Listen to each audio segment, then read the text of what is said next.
Damo nga salamat. Please be seated.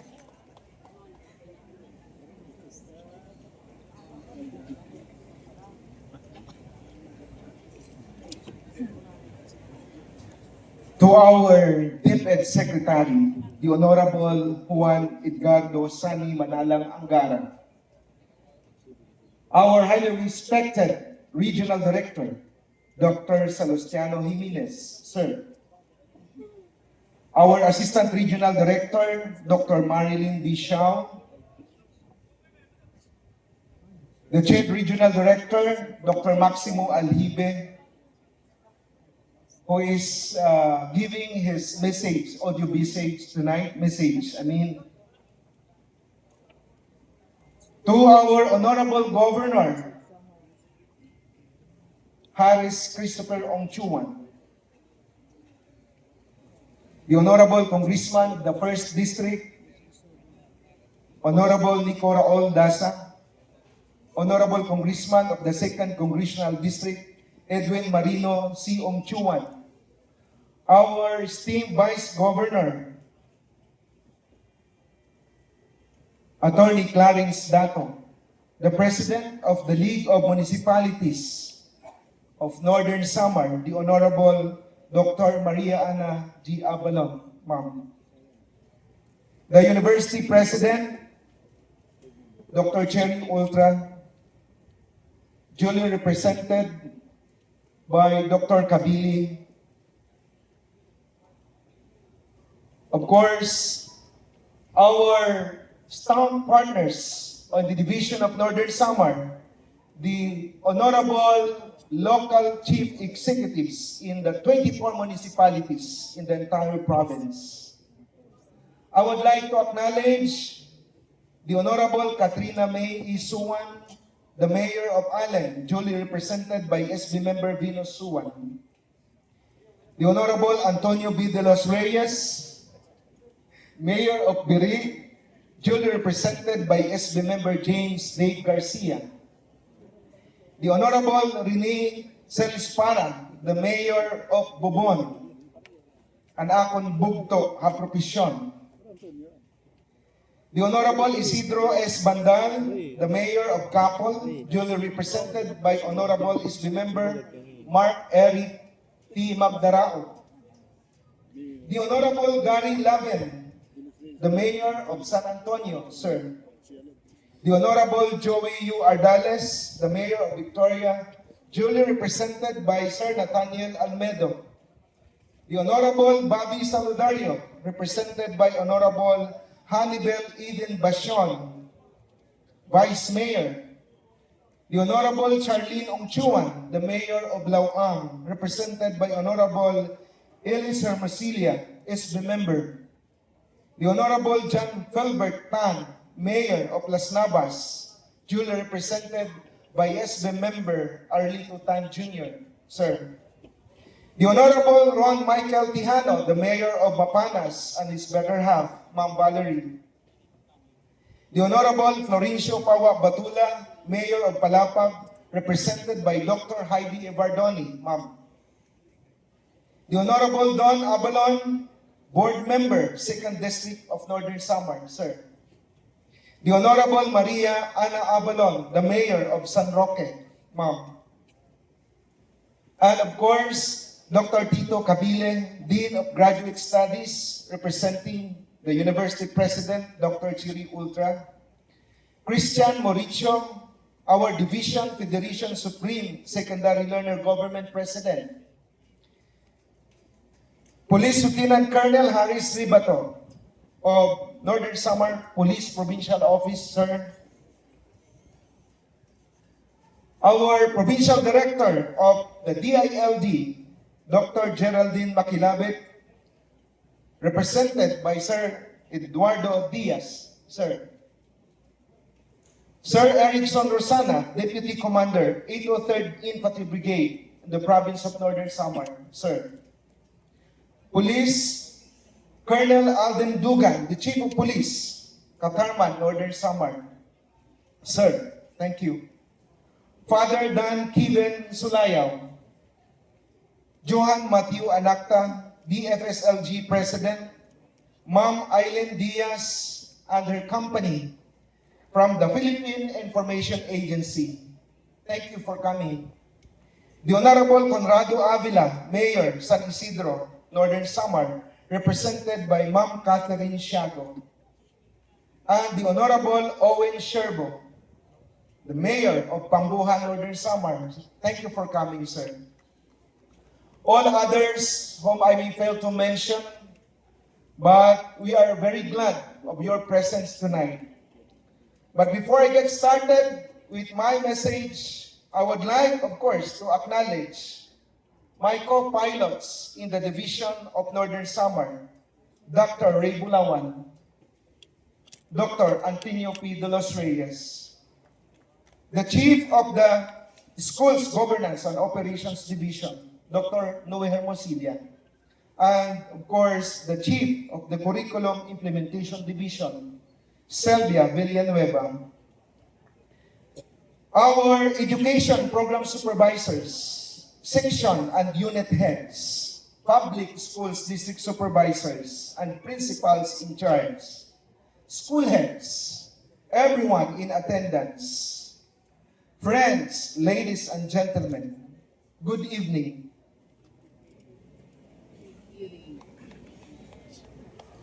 Once we stood before you at the age of possibility. Twice we returned, tested, challenged, but certain of where we were headed. And now, for the third time, we find ourselves standing here again, this time before a gate. A gate that did not exist in this form years ago. Pakitingnan niyo po yung bagong gate natin, the home of the Norte Eagles. It's open, still finding its shape. Much like the work we had just begun, we spoke of direction without fully knowing the terrain. We moved forward with more faith than proof, trusting that even the smallest steps would lead somewhere meaningful. Today, that same gate stands finished, steady, lit, and unmistakably present. And in its quiet way, it tells a story. Before I move further, I would like to acknowledge, of course, the presence of my loving wife, Mrs. Carmelita Alhibi, and the whole of my family. Kindly stand. Mga anak ko. And of course, ang aking pinakamamahal na couple at ang kanyang buong pamilya ang nag-alaga sa akin nung ako'y baguhan sa University of Eastern Philippines, Dr. and Mrs. Jaime Sanico. Maraming salamat po.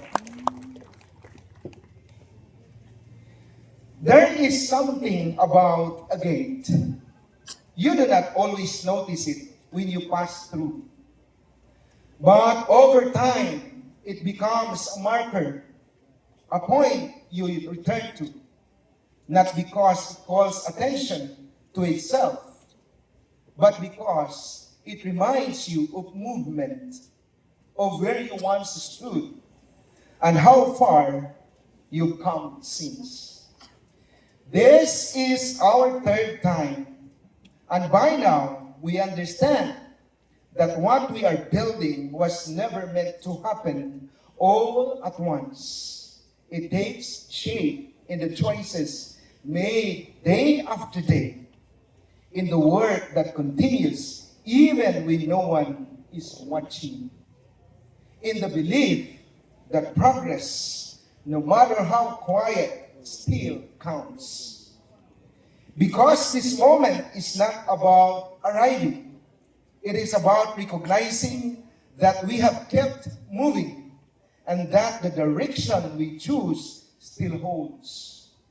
So, as we stand here once more, at a place that now feels both familiar and changed, we take a pause, not to look back for its own sake, but to see more clearly what lies ahead. If this is what steady work carried through 3 years can become, then the question now is simple. Where do we go from here? Ladies and gentlemen, I stand before you to present the 2026 State of the Schools Division Address. The most lasting changes rarely announce themselves. They unfold in classrooms, in the rhythm of teaching and learning, in moments that seem ordinary until they are not. Piece by piece, they shape the kind of future we aim to build. Guiding this work, day in and day out, is the Curriculum Implementation Division. And it is here where that quiet, steady work begins to take form.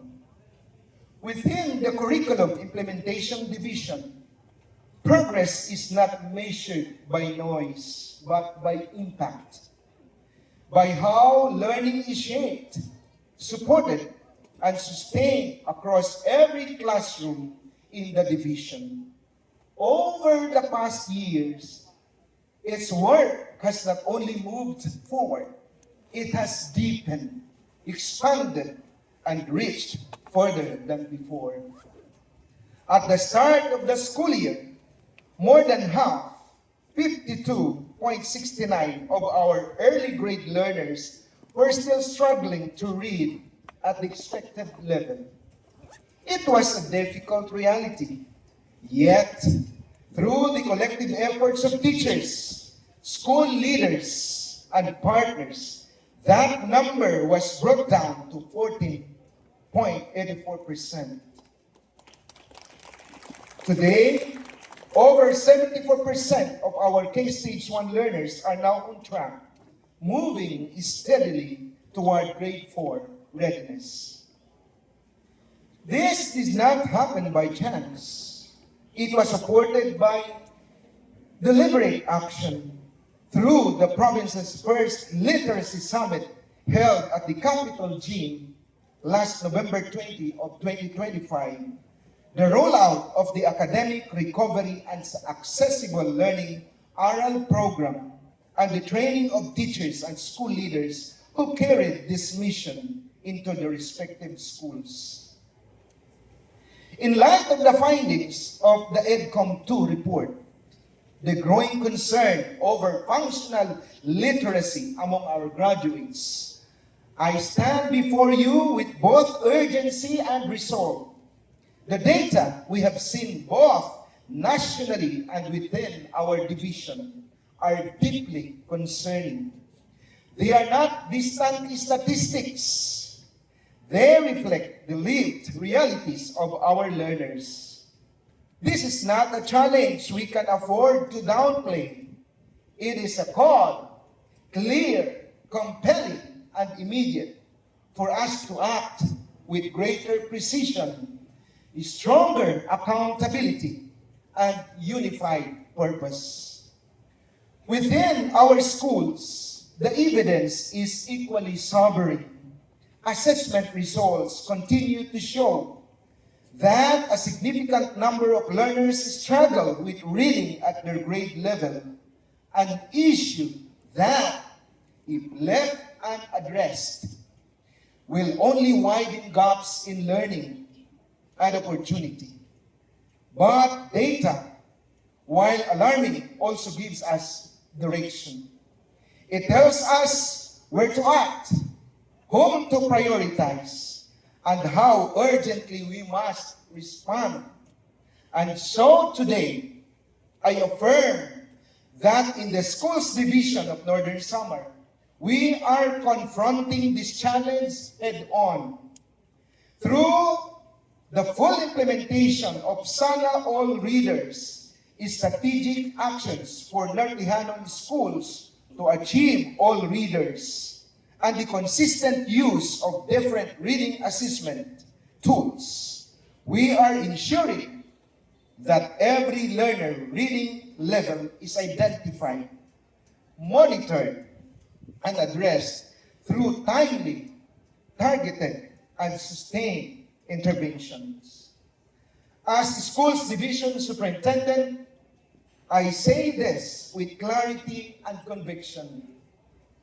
We recognize the weight of this illiteracy, but we are not without direction, and we are not without hope.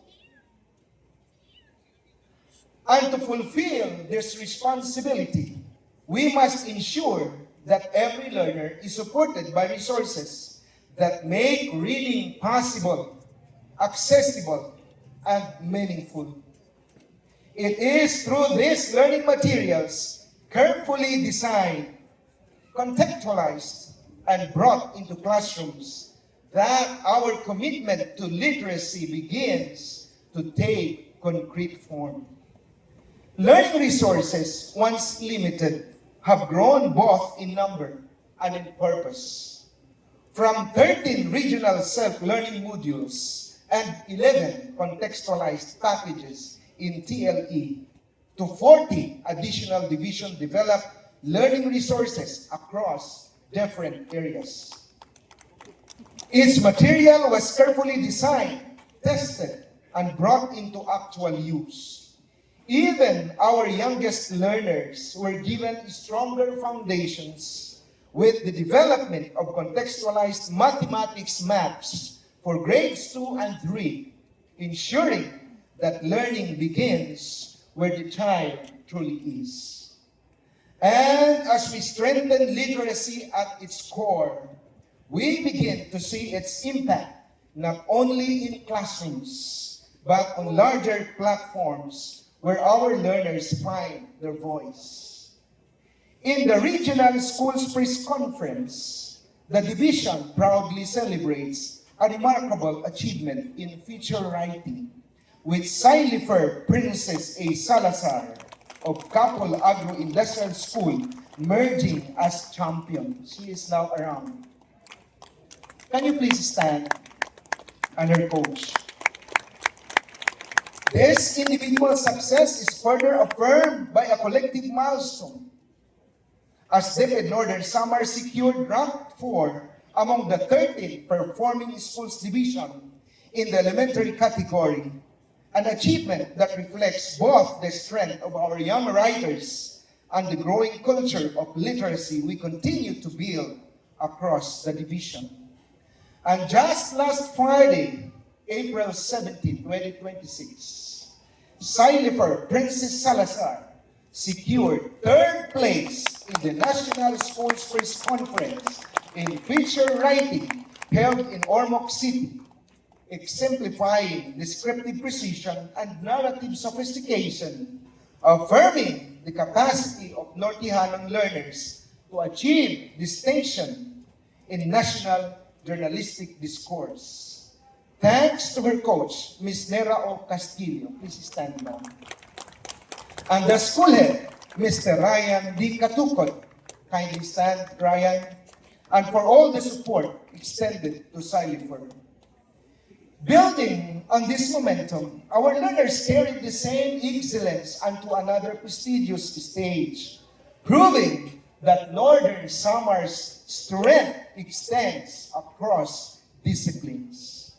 In the 2026 Regional Festival of Talents, our representatives delivered outstanding performances, securing championship titles in multiple events. Jared Dave Binusa of Palapag 1 Central School, under the mentorship of Milagros Barsolaso, emerged as champion in the kasaysayan ng Pilipinas Quiz. In Speak Up Impromptu, Cielo Crisel Alma of Lope de Vega Standalone Senior High School, guided by Cecily May Atencio, likewise claimed championship. In the East Amazing secondary category, the team from Pambuhan National High School, Rosalyn D. Adora Alexander Usgan Morales, and Lianzi Tan, coached by Lisel Castillo, demonstrated exceptional skill and collaboration, earning another champion title. The division's excellence in the performing arts was also recognized, with Oliver John Mora of Pambuhan National High School receiving the special award for Best Actor in Sinimonte. These individual victories culminated in a collective triumph as DepEd Northern Samar proudly secured the position of first runner-up among the 13 schools division offices in the entire region, an achievement that reflects talent, preparation, discipline, and a shared commitment to excellence.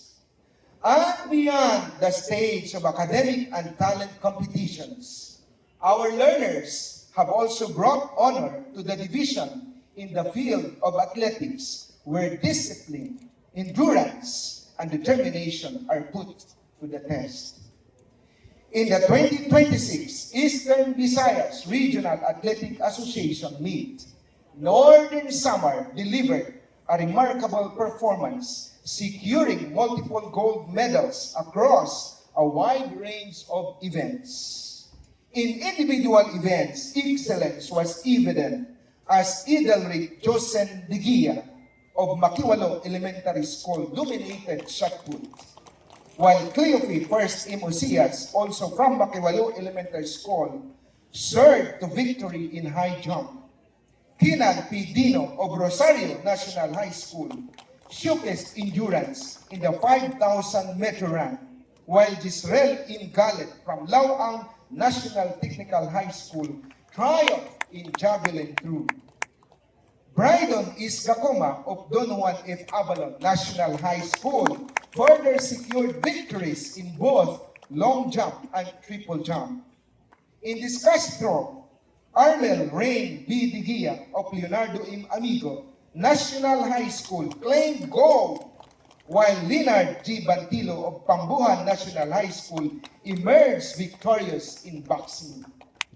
In Pinchak Silat, Abigail D. Bolito of Mondragon Agro-Industrial School earned gold, and in tennis, Leia May Luz of PM Hita Memorial Central Elementary School demonstrated outstanding skill to secure another victory.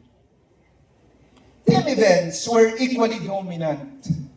Gold medals were secured in baseball by Pambuhan National High School, football by Bubuan Central Elementary School, Sipak Takraw Elementary Boys by Allen Central Elementary School, and softball secondary girls by Pambuhan National High School, and Sipak Takraw secondary girls by Somoroy Agro-Industrial School, showcasing not only talent, but teamwork and unity. In the Para Games, Jane Rose Reyes of San Antonio Agricultural and Vocational School stood out with an exceptional triple gold performance in swimming, winning in backstroke, breaststroke, and freestyle events, further highlighting the division's commitment to inclusive excellence in sports.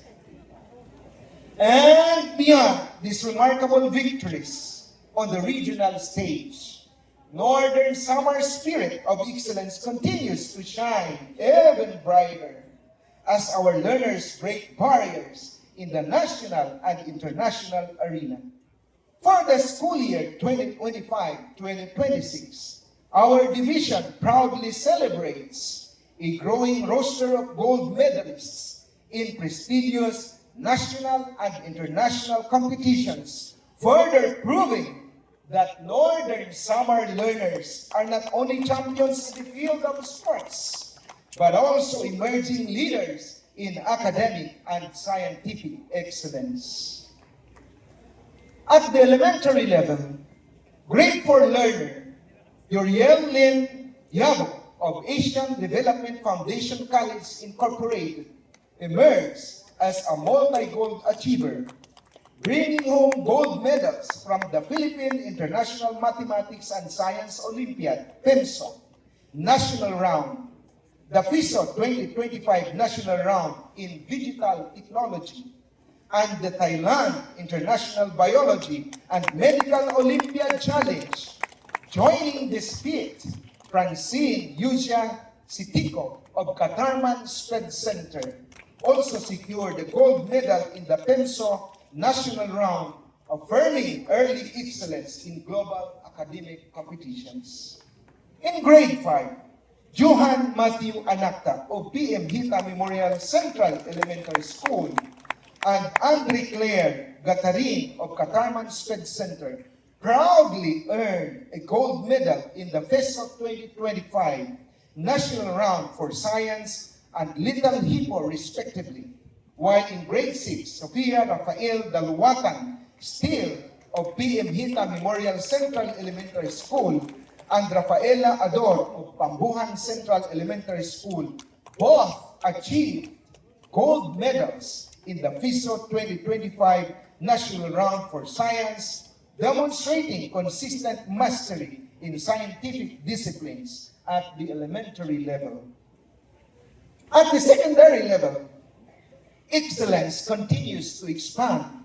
Gail Anthony Ejercito of ASEAN Science and Mathematics Olympiad, or ASMO, National Round garnered multiple gold medals in ASMO, FISO 2025 Digital Technology, and the Thailand International Biology and Medical Olympiad Challenge.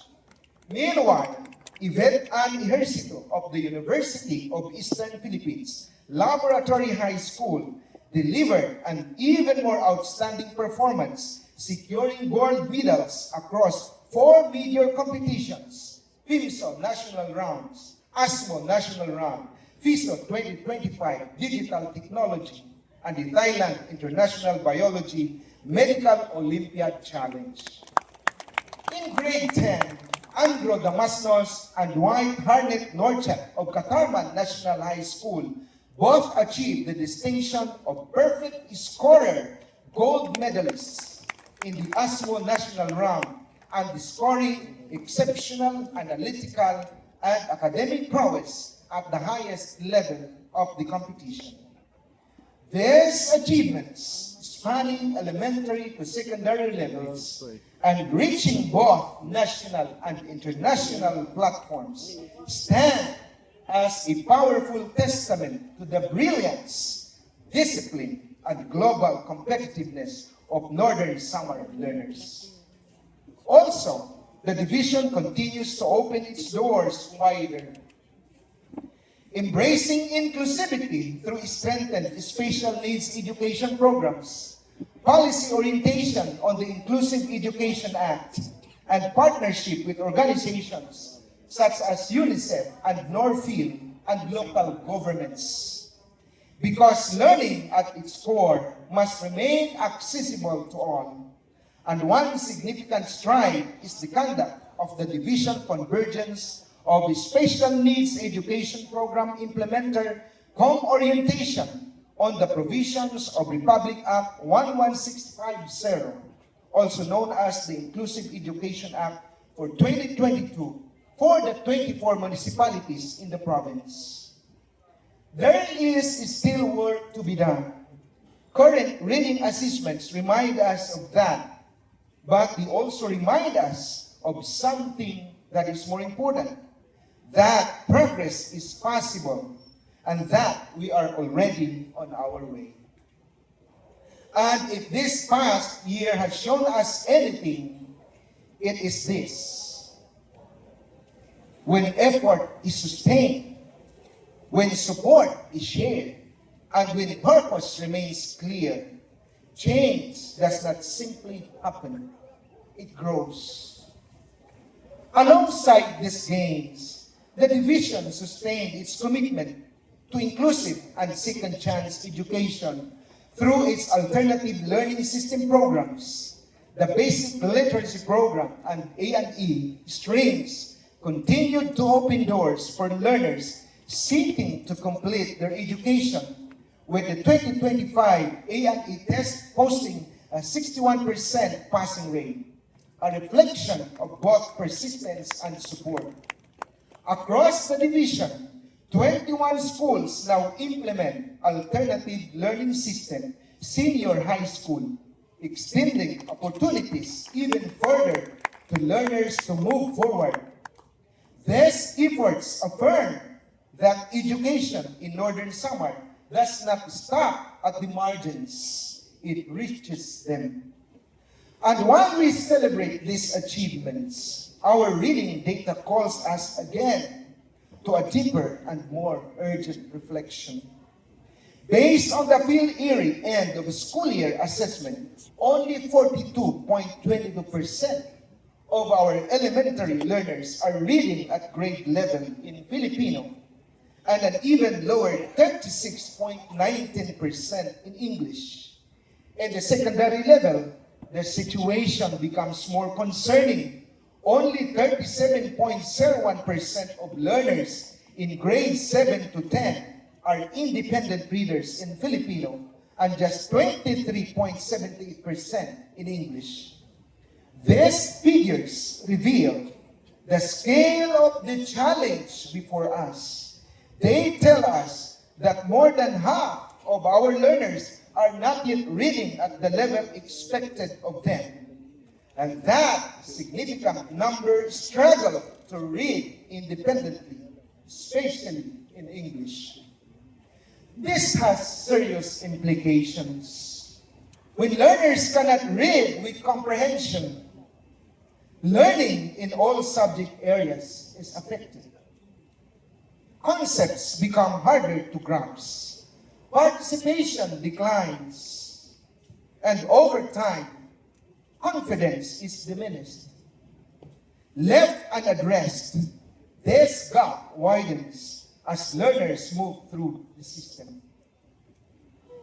While the Curriculum Implementation Division anchors learning in the classroom, the school's Governance and Operations Division ensures that every effort is guided by direction, supported by systems, and strengthened through evidence. At the heart of this work is a growing and unmistakable culture of research. This year, the division advanced its commitment to innovation at the regional level, securing third place in the Eastern Visayas Basic Education Research and Innovation Forum with the study Bridging Unified Learning Initiative and Goals, Bullet Kit, highlighting practical solutions that directly improve learner performance. Beyond this recognition, the division has consistently been a research awardee year after year, reinforcing its reputation as a strong contributor to the region's research and innovation agenda. The division further strengthened its culture of evidence-based practice through the 2026 Basic Education Research Fund, or the BERF, supporting 1 action research and 6 basic research studies. Complementing these efforts is the division's strong track record of publishing research in prestigious and reputable journals and fora, enabling local innovations and evidence-based practices to inform policy, strengthen professional discourse, and contribute to the wider basic education research community, with the school's division superintendent as lead contributor. Beyond research and planning, the school's Governance and Operations Division has also made meaningful strides in expanding access to education, ensuring that no learner is left behind simply because of distance or circumstance. This year, new doors to learning were opened with the establishment of 2 additional secondary schools, San Francisco National High School in Catubig 3 and Quirino National High School in Las Navas 2. Senior high school education has also been brought closer to more learners. In the public sector, implementation has expanded to Bulao National High School in Las Navas 2, A.J. Dulay National High School in Lauang 5, Dangkalan Integrated School in Bubon, and Salvacion National High School in Lawang 4. Complementing this, St. Joseph Academy of San Jose Northern Samar has joined in strengthening senior high school delivery within the private sector. Each of these developments marks a step forward, bringing education within reach, widening opportunities, and ensuring that the path to learning continues no matter where our learners are. Because strong schools are built not only on systems, but on people. The division continues to nurture leadership, safeguard learners, and strengthen partnership that sustain education from within and beyond. Under Youth Formation and Learner Rights Protection, 421 schools have established and submitted their child protection committees, while 279 schools have successfully crafted and implemented their child protection and anti-bullying policies, clear steps towards ensuring that every learner is safe, heard, and protected. At the same time, student leadership has reached new heights. For the first time, the Division Federation Supreme Secondary Learner Government President, Mary Ruth G. Makaweli, was elected as Regional Federation SSLG President during the Tacloban City Assembly and was further elected as board member in the National DFSLG, marking a milestone in youth representation. The division's learner governments, both DFSSLG and DFSLEG, are now officially registered under the National Youth Commission, recognized as legitimate youth-led organizations. Capacity building efforts have also expanded, with 38 district presidents and 8 Division Federation SSLG officers trained on learners' rights and mental health, alongside 6 districts, Mondragon 1, 2, and 3, Las Navas 1, 2, and Catarman 5, strengthened in advancing learner protection initiatives. Complementing these efforts is the growing strength of partnership. Through the DepEd partnership and database system, the division has mobilized 7,678 partners, generating a remarkable 345,298,399 pesos and 53 centavos in support of education, with 604 schools actively contributing to this collective effort. And as partnerships grow stronger, their impact becomes most visible in the spaces where learning happens. Through the engineering unit, these collective efforts have taken shape in concrete and lasting ways, improving school facilities, strengthening infrastructure, and creating environments where learners can thrive. Under DepEd implementation, a 3-classroom building under the Last Mile School program was constructed at Somoroy Elementary School in Bubon. It is equipped with water system, solar power, perimeter solar lights, school furniture, and hand-washing facilities and comfort rooms. Despite challenges in transportation, distance, and weather, it was completed, becoming a symbol of hope and progress for our students. Critical repairs and upgrades were carried out across the division. 2 classrooms rehabilitated at Sagao-Sawan Elementary School in Kapol, 8 classrooms at Dao Elementary School in San Jose, and additional repairs in Jose P. Laurel Elementary School in Bubon and Pambuhan 1 Central Elementary School. Essential facilities were also established, including a 4-seater water and sanitation comfort room at Lagondi Elementary School in Allen, and group hand-washing systems installed in Biri, Lapinig, and Mapanas Central Elementary Schools. Temporary learning spaces were likewise constructed in Sinunagan Elementary School and Proctoso Regulacion National High School in Pambuhan, ensuring continuity of learning even amid constraints. In partnership with the Department of Public Works and Highways, infrastructure development expanded further. Under the first district, multiple school buildings were completed, including 3 to 4 classroom structures in Dangkalan Integrated School, Alegria National High School, Pulangi Elementary School, Balog Elementary School, Villahermosa Elementary School, Hinabangan National High School, Maxvilla National High School, Raimundo Bokbok Dasa Stand-Alone Senior High School, Rosario Limoy National High School, and Ternate Elementary School.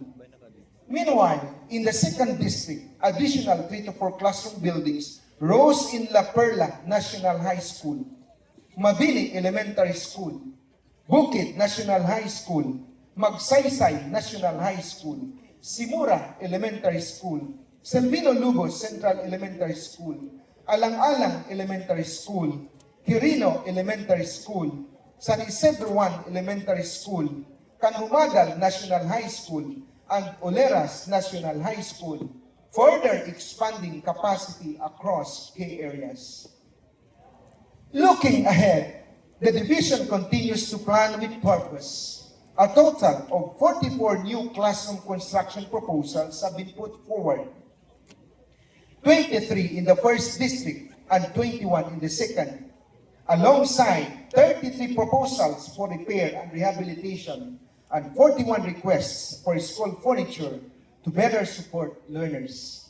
Additional proposals include 2 new kindergarten facilities as well as 13 health facility projects, reinforcing the division's commitment not only to access but to safety and well-being.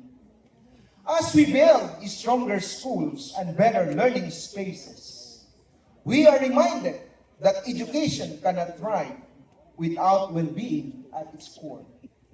Through the school health section, the division continues to safeguard not only the minds, but the overall health of every learner, ensuring that they are ready to learn, grow, and succeed. Under Uplan Kalusugan sa DepEd, a wide range of programs reached thousands across the division. Mental health remained a priority with awareness sessions, psychosocial support, and self-care initiatives conducted in the schools, culminating in a mental health adventure camp that gathered 1,221 student leaders and guidance designates, strengthening resilience where it matters most. Nutrition and wellness efforts were equally sustained.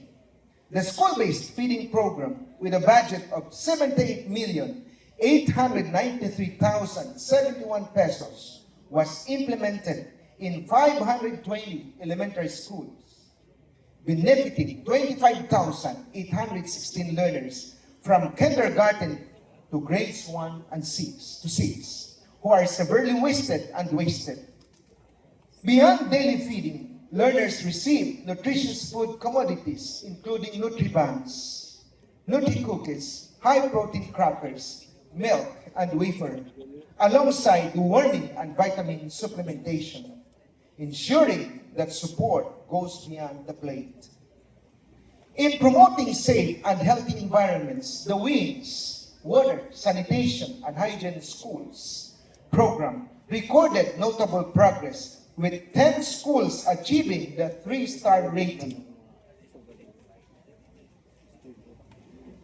an increase from 6 in the previous year. This include Asidilio Elementary School, San Isidro Agro-Industrial School, Pili Elementary School, Lipata Elementary School, Lavisaris 1 Central Elementary School, Dangkalan Integrated School, Francisco B. Rosales Senior High School, San Roque Central Elementary School, Pambuhan National High School, and Sangay Elementary School. Preventive and developmental health initiative also continued to expand. Drug education advocacies and trainings under the National Drug Education Program were conducted across schools, while adolescent reproductive health programs provided learners with essential knowledge on hygiene, menstrual health, and responsible decision-making. peer health navigation training further empowered secondary school leaders to take active roles in promoting well-being among their peers. At the same time, direct health services reached an extensive number of beneficiaries.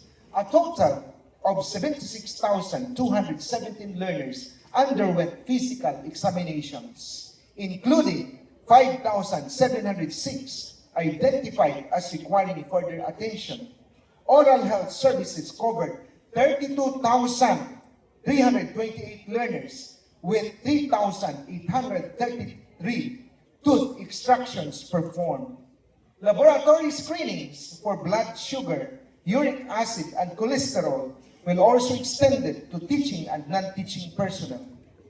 Immunization efforts remain strong with 5,880 grade 1 learners receiving measles rubella vaccines, 5,769 receiving tetanus diphtheria, and over 5,600 grade 7 learners vaccinated with both MR and TB.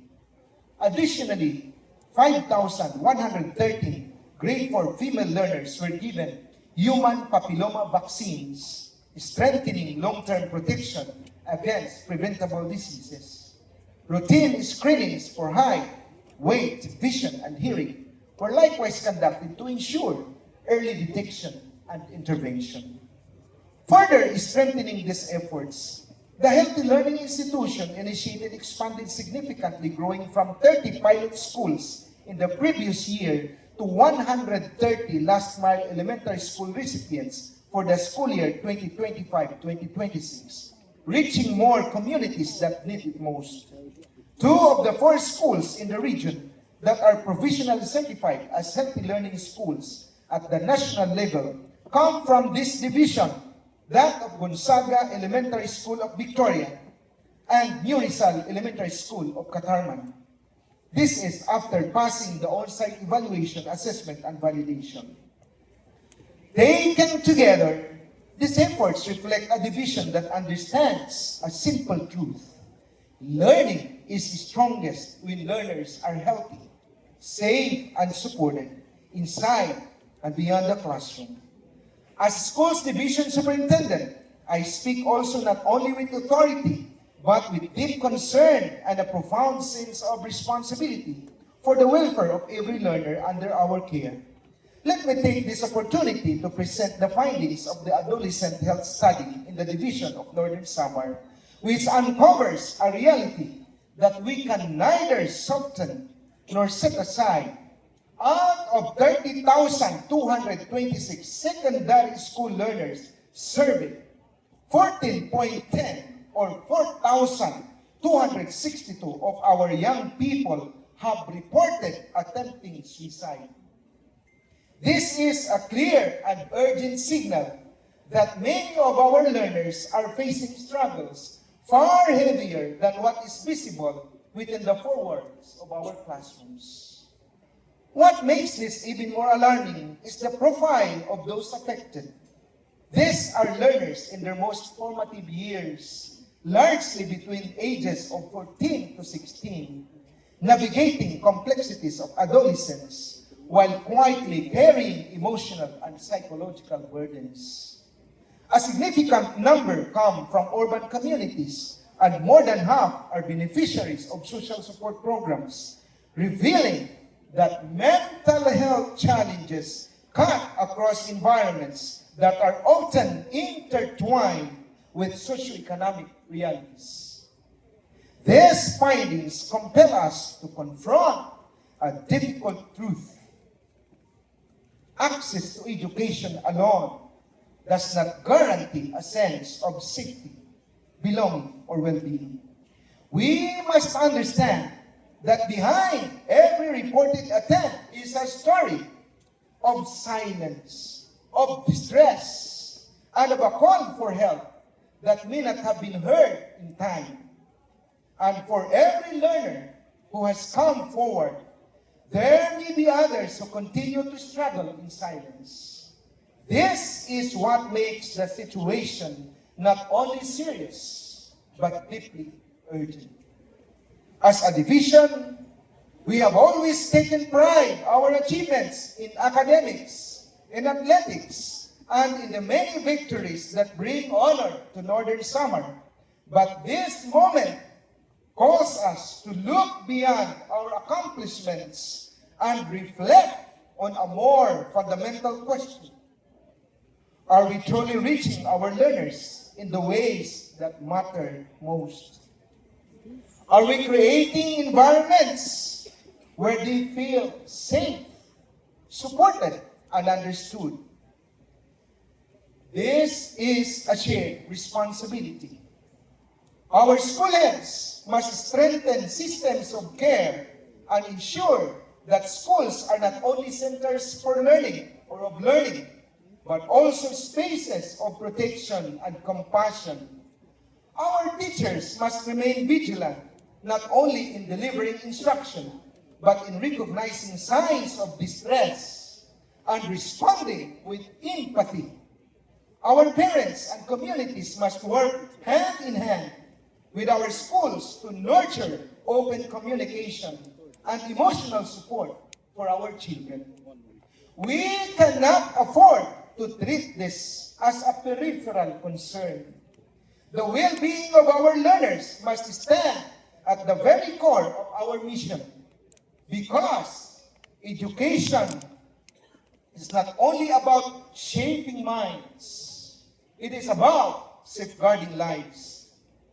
And yet, even as we confront this sobering reality, we are reminded of another truth, one that reflects the strength, resilience, and potential of our division. The following achievements of both learners and educators reflect a division steadily claiming its place in wider arenas of excellence. 22 schools earned recognition in national and international competitions, a clear testament to the caliber of our learners and the guidance that shapes them. Within the organization, excellence was equally pronounced. 58 outstanding personnel, program implementers, and schools were honored. 4 individuals rose to the Hall of Fame. 45 stakeholders were recognized for their steadfast support. 52 received the Gawad ng Superintendent, and 8 distinguished themselves as National Assessment for School Heads Regional Top Performers. Each recognition carries with a story of discipline, commitment, and quiet perseverance. Taken together, they reveal a workforce that does not settle for meeting expectations, but continues to raise the standard. And it is this standard that the Human Resource Development Unit sustains. By continuously developing competences, strengthening leadership, and investing in the growth of every individual in the system, the Human Resource Development Unit ensures that excellence is not occasional, but enduring. Our professional development agenda was not shaped by isolated activities, but by a strategic path anchored on the Division Education Development Plan and responsive to the actual competency needs of our personnel. In 2025, this commitment took concrete form through 3 flagship professional development programs, strengthening senior high school teachers in developing students' 21st century skills, empowering master teachers to lead more effective learning action cells, and building the research capability of school heads and supervisors. These were not mere trainings for compliance, but carefully prioritized, quality assured, and needs-based interventions that advance the division's vision of professional growth. At the same time, gender and development has emerged as one of the division's most visible areas of leadership.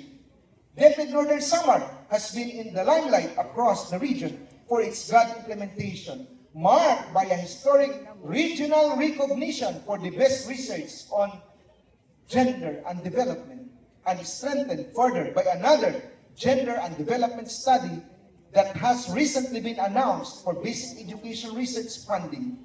These are not isolated accomplishments, but signs of a division that treats gender responsiveness not as compliance, but as a serious and evidence-driven commitment.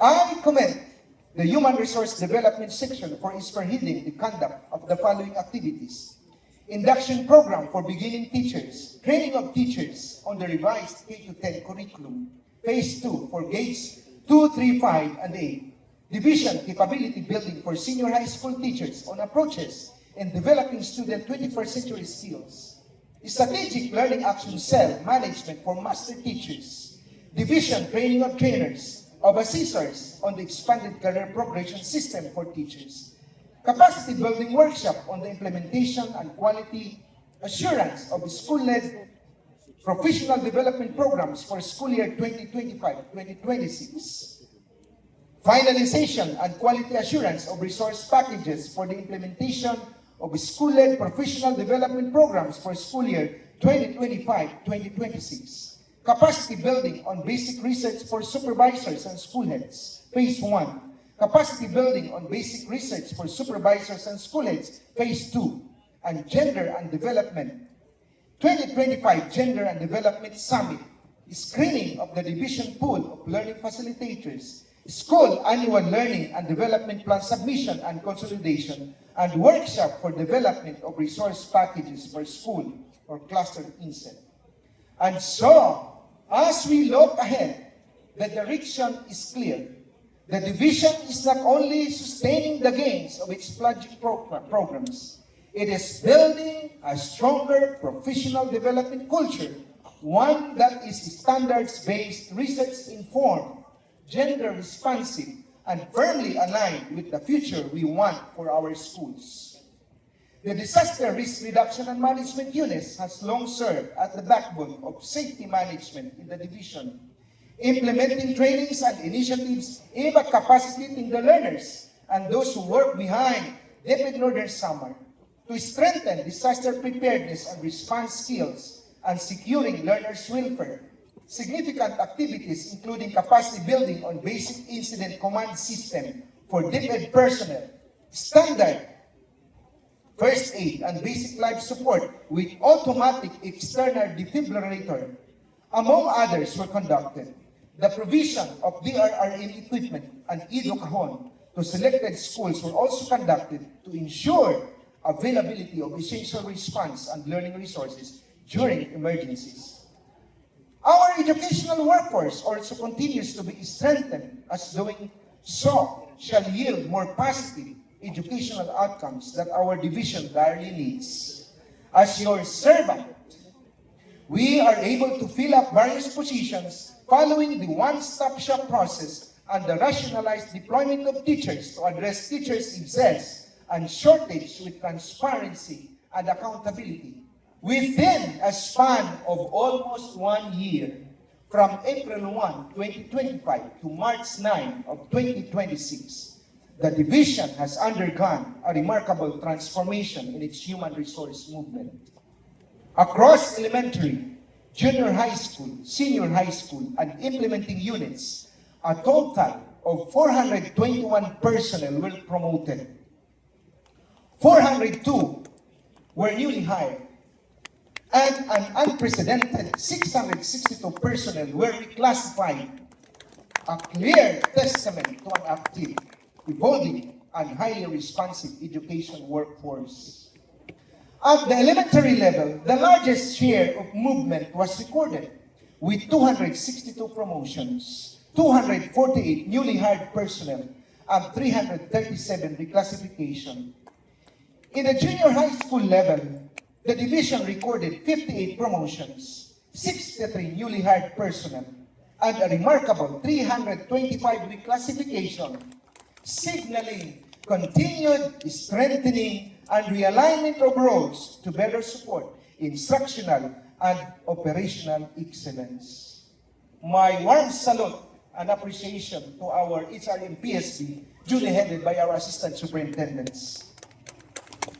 At the senior high school level, growth remained steady with 31 promotions and 61 newly hired personnel, reflecting sustained expansion and reinforcement of manpower to support the demands of the senior secondary curriculum. Meanwhile, the implementing units contributed 70 promotions, 13 newly hired personnel. Taken together, these figures reflect more than just movement of personnel. They represent a year of deliberate investment in people, a system in motion, and a division steadily building a stronger, more capable, and future-ready education workforce. Talking about human resource, I am proud to inform everyone that we welcome 2026 with wonderful news. 9 of our teaching and non-teaching personnel successfully passed the 2025 bar examinations, namely Attorney Jack Rinantan of Pambuhan National High School, Attorney John Daryl Balantit of Pambuhan National High School, Attorney Christian Lobos of Pambuhan National High School, Attorney Daphne Montecalvo of San Miguel National High School, Las Navas, Attorney Mark Leo Vasquez of Don Juan F. Abalon National High School in San Roque, Attorney Selber Joby Ambos of Catarman National High School, Attorney Alia Batiles from Catarman 6th District, Attorney Roswell Corot, Administrative Officer 2, and Attorney Mark Lester Dorico, ADAS 2 from the Budget Office. This remarkable achievement is a testament not only to their intellect, but to their perseverance, discipline, and unwavering commitment to excellence. As we celebrate their success, it is my sincere prayer that these new lawyers will carry their knowledge with humility and purpose, advocating for justice, upholding the law with integrity, and serving others with compassion and fairness. As we strengthen our workforce through deliberate investments in people, we see that this momentum is equally sustained by the efficiency of our administrative services that ensures that every movement within the division is supported and documented. From April 2025 to April 2026, a total of 242 travel abroad documents, 968 division clearances, 508 letters of endorsements were processed alongside an impressive 4,089 disbursement vouchers and obligations requests. Support for personal welfare remained steadfast with 381 provident loans, 2,951 service credits, 1,814 compensatory time off, and 1,402 step increments facilitated, while an outstanding 10,584 recorded appearances reflect the sheer volume of coordination and administrative presence required to keep the division running seamlessly. Complementing this are capacity building efforts that ensure continuous professional growth, including the capacity building of newly appointed administrative officers 2, held on May 14 to 16, 2025, and the first quarter convergence from capacity building of administrative services heads across all governance levels on May 17-19, 2026. Initiatives that reinforce competence and cohesion within our system. Sustaining excellence in our workforce also requires strength in systems, ensuring that information flows efficiently, decisions are well supported, and operations remain responsive. Through the records unit, the division has taken significant strides in modernizing access to information. A total of 8,720 records have been digitized and continuously updated, making critical data more accessible and reliable. At the same time, 1,072 documents were received, routed, and released, demonstrating efficiency in handling transactions. An additional 311 data and record requests were made readily available as needed, while 492 information systems were ensured to be compliant, properly formatted, and duly authorized. Managing payroll for thousands of personnel is no small task. But Northern Samar continues to rise to the challenge through smarter, faster, and more efficient systems. As of March 2026, the number of personnel included in the regular payroll continues to grow.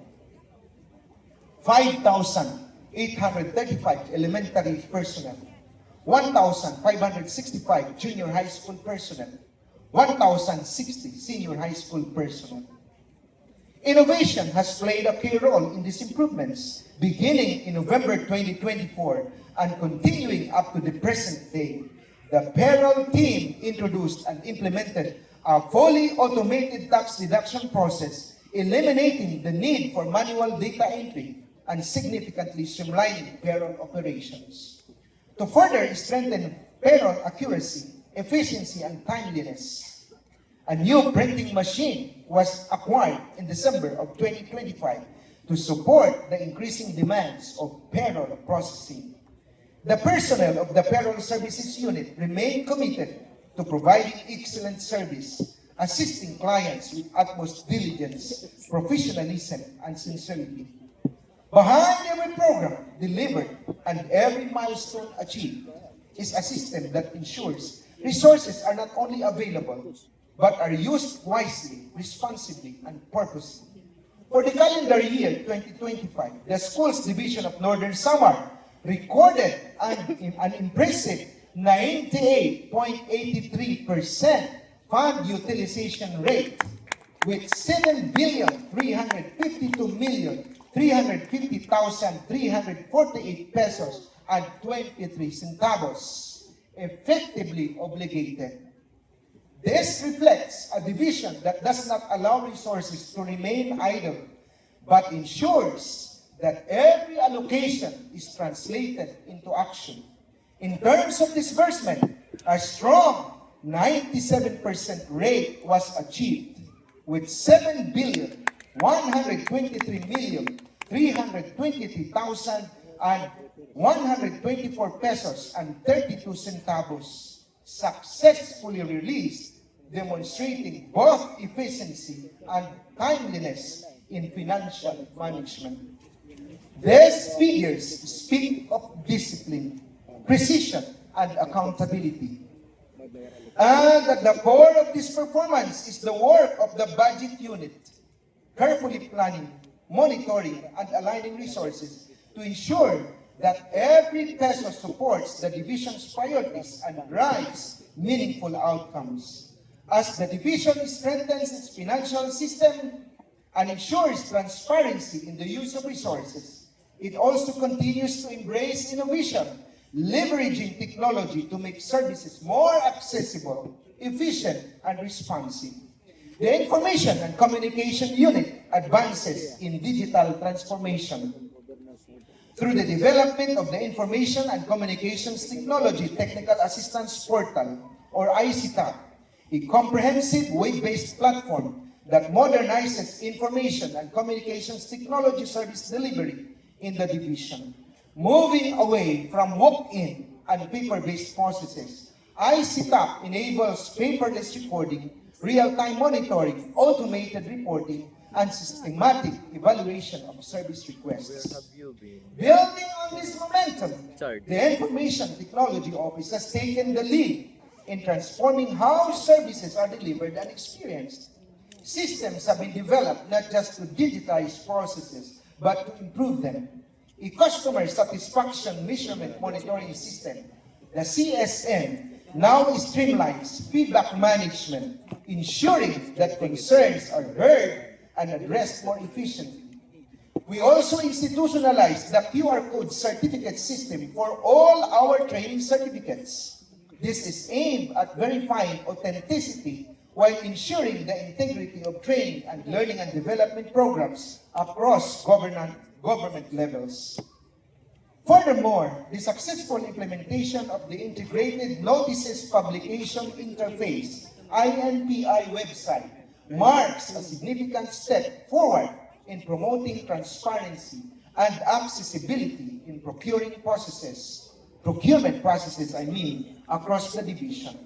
At the same time, connectivity has been expanded at an unprecedented scale, with 345 schools now equipped with Starlink internet provision, the highest number of recipients in the entire DepEd Regional Office aid, bringing digital access closer to learners and educators alike. Progress does not rest on plans alone. It must be secured, protected, and sustained. This is where the work of the legal office becomes indispensable. Through its efforts, the division has made decisive strides in addressing one of the most fundamental concerns in education governance, the ownership and protection of school sites. A total of 165 school heads and administrative officers across 3 batches of seminars held in Tacloban City, Calbayog City, and Catarman were equipped with the knowledge and processes under DepEd Sites Titling Program, strengthening the division's capacity to move long-standing concerns into concrete action. And action has indeed followed. 45 school sites were successfully served through the engagement of private services, accelerating the technical groundwork required for titling. 7 school sites have already advanced in spatial patent processing. Among them, Sinhagon Elementary School, Nabugtak Elementary School, Proctoso Regulacion National High School, Balnasan Elementary School, Lawaan Elementary School, Putong Elementary School, and Las Navas 1 Central School, each representing a deliberate step toward resolving issues of land ownership. More significantly, 27 school sites have now secured spatial patents, marking real progress in protecting school properties and ensuring their long-term security. Beyond land titling, the office has remained steadfast in upholding discipline and due process. 11 complaints involving non-teaching personnel were promptly acted upon within the reglementary period, with 6 elevated for fact-finding and duly considered by the disciplining authority. 9 investigations involving teaching personnel, as delegated by the regional office, were likewise conducted within prescribed timelines. In addition, 12 legal representations and appearances were carried out before appropriate tribunals, including cases where the division was deputized by the Office of the Solicitor General. These are not merely procedural accomplishments. They reflect a system that stands firm, where accountability is upheld, rights are protected, and every step forward is grounded in what is lawful and just. And just as progress must be protected, it must also be sustained through systems that ensure every resource is translated into real, tangible support on the ground. This is where the work of procurement takes shape. In the first quarter of 2026 alone, the division successfully carried out 50 procurement transactions, managing a total approved budget for contract amounting to 15,348,332 pesos. More than figures, this represents timely responses to real needs, delivered where and when they matter most. Strategic use of procurement modes ensured both efficiency and compliance. Direct contracting led the way, covering over half of the total procurement value at 7.66 million, followed by lease of property and venue, small value procurement, and direct acquisition. It's carefully selected to respond to urgency, scale, and purpose in accordance with Republic Act 12009. But what truly defines these efforts is where the resources went. A significant portion, over 7.66 million, was invested in supplementary learning resources and books, directly strengthening school libraries and supporting learning delivery. Essential services such as venues and accommodations amounting over 2.6 million enabled K-training and activities across both curriculum implementation and schools governance and operations divisions. Operational needs were equally addressed with investments in office supplies, equipment, repairs, maintenance, and ICT, ensuring that both teaching and non-teaching personnel are equipped to perform at their best. Even the provision of meals across 10 transactions supported the continuous conduct of division-wide programs and engagements.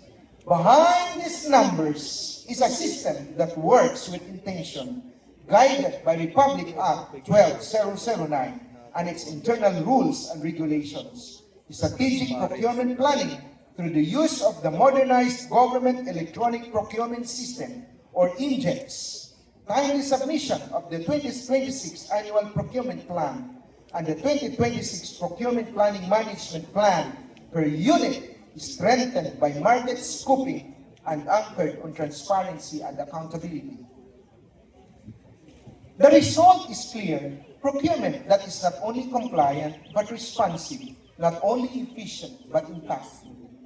As Schools Division Superintendent, I now come to the final measure of our journey this year. Not merely in numbers, but in what those numbers represent as reflected in our office performance commitment and review.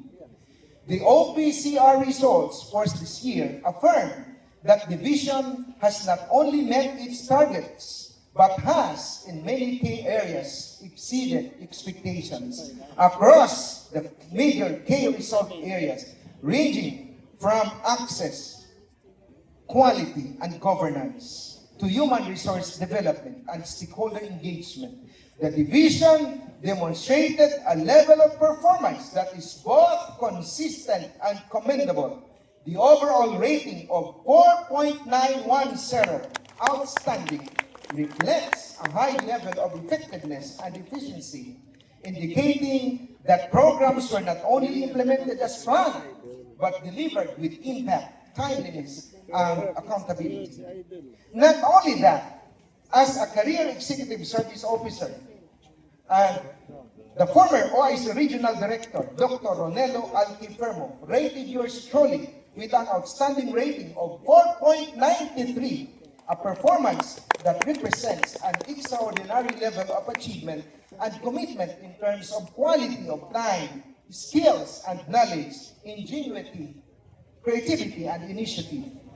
And so, while we take pride in an overall rating that reflects a very satisfactory to outstanding level of performance, we also receive it with humility, recognizing that behind every rating are the real efforts of people and the real needs of learners that continue to call us forward. For what we have seen across our division is not accidental progress. It is deliberate, it is sustained, and above all, it is shared. It is in this light that with great pride and a deep sense of accomplishment that I announce to the public that we now have a fully equipped conference boardroom, one that will serve as a hub for meaningful dialogue, sound decision-making, and purposeful action. Moreover, the very stage upon which I stand this evening stands as a testament to what collective effort can achieve. Its restoration and improvement were made possible through the leadership and initiative of the Philippine Elementary School Principal Association under its president, Dr. Junicia Mercader. And of course, it is our delight that the Curriculum Implementation Division Office has been renovated and expanded, providing a more conducive workforce. This improvement ensures that our supervisors who work tirelessly to support and strengthen the curriculum can better enjoy and benefit from the space it offers. But beyond the reports, beyond the recognition, and beyond the outcomes, there is something far more important that must be said. None of this was accomplished alone. It is not about your school's division superintendent.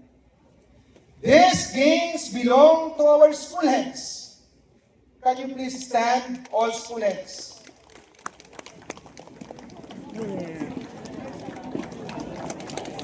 Nakapahuway good ka mo.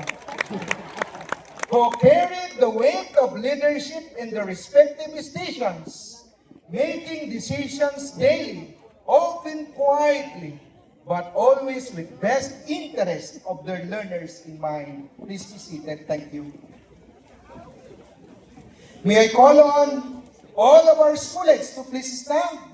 Stand, and let's give them a round of applause, please. You are all instrumental to this success, my dear school heads. Also, these achievements belong to our teachers who remain at the very heart of this division, showing up each day not only to teach, but to guide, to listen, and to stand as steady figures in the lives of our learners. Even if they are not around, school heads, supervisors, from the assistant superintendent, can we give them a resounding applause?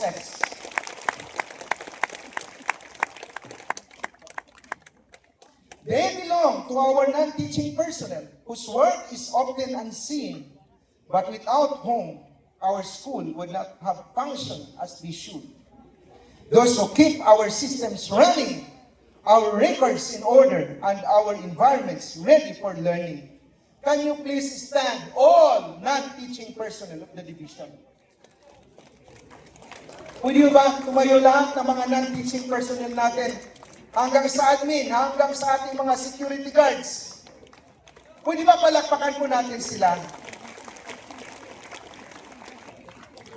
They belong to our district heads. Please stand, district heads, our 46 district heads. Pwede ba tumayo kayong lahat?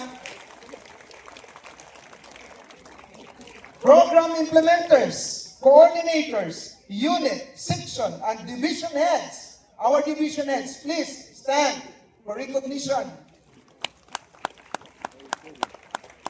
Program coordinators and supervisors, please stand. Who ensured that plans did not remain on paper, but were translated into action across every school and every community. Can we please give them or yourselves a resounding applause? Thank you, ESDS, sa inyong pagmamahal.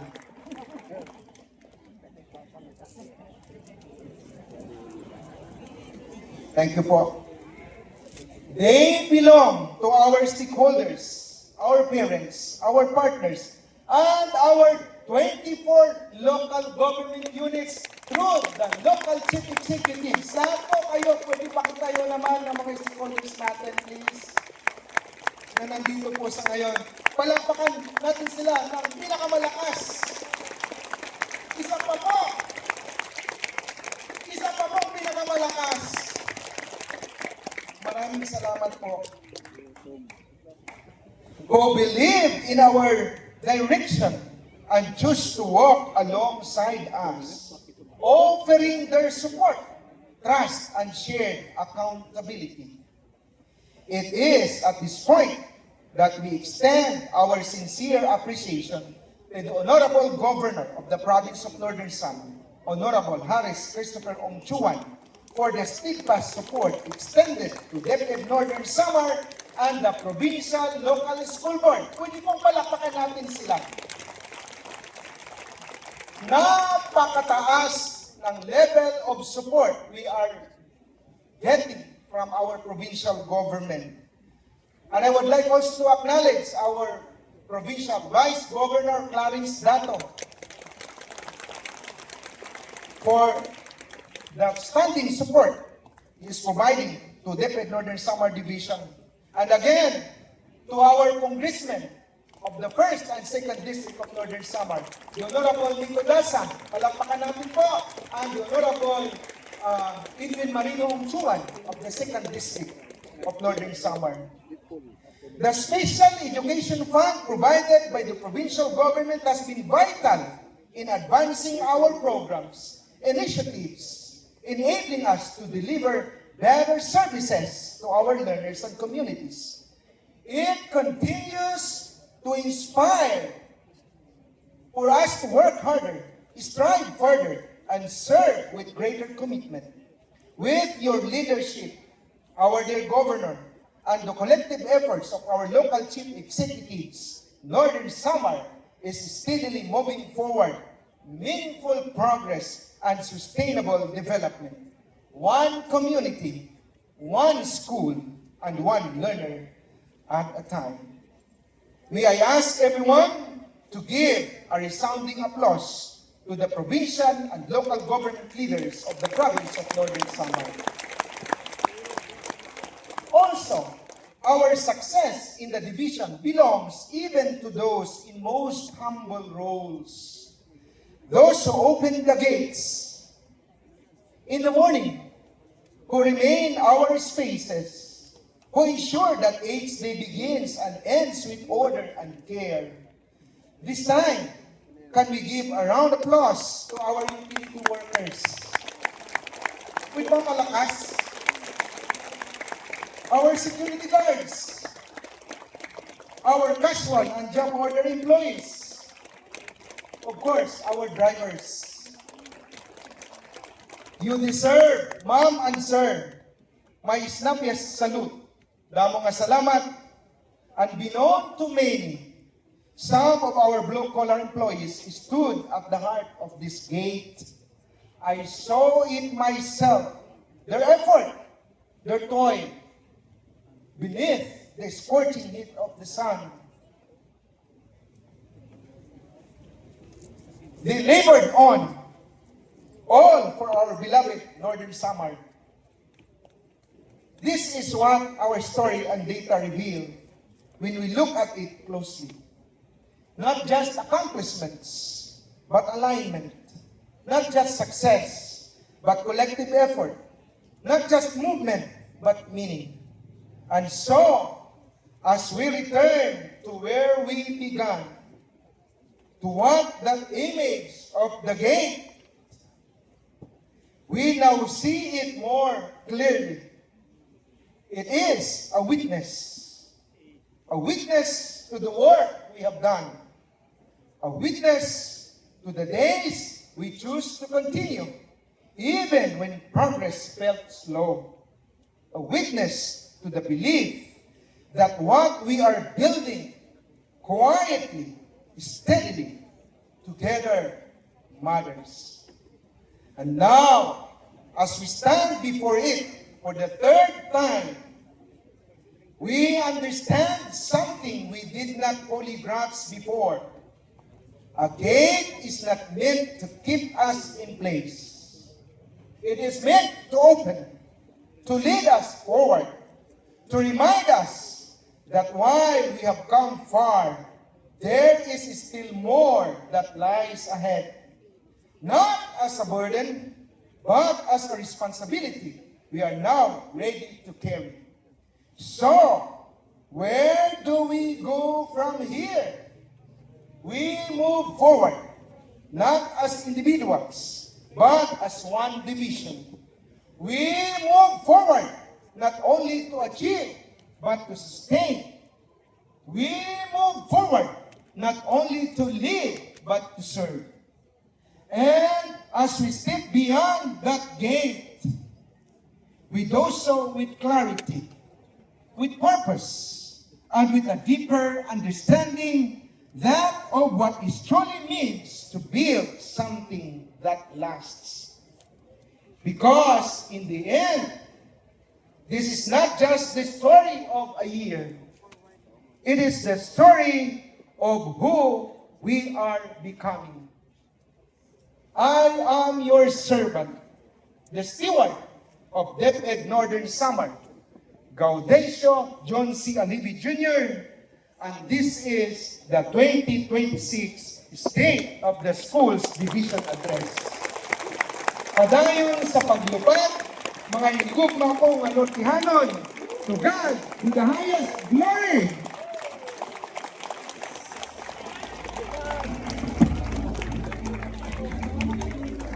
Lupad. Once again, our very own Dr. Gaudencio C. Alivi Jr. Session 5 for the 2026 State of the Schools Division Address. As we come together to honor our milestone still, celebrate our shared successes and reaffirm our collective commitment to excellence. We now proceed to meet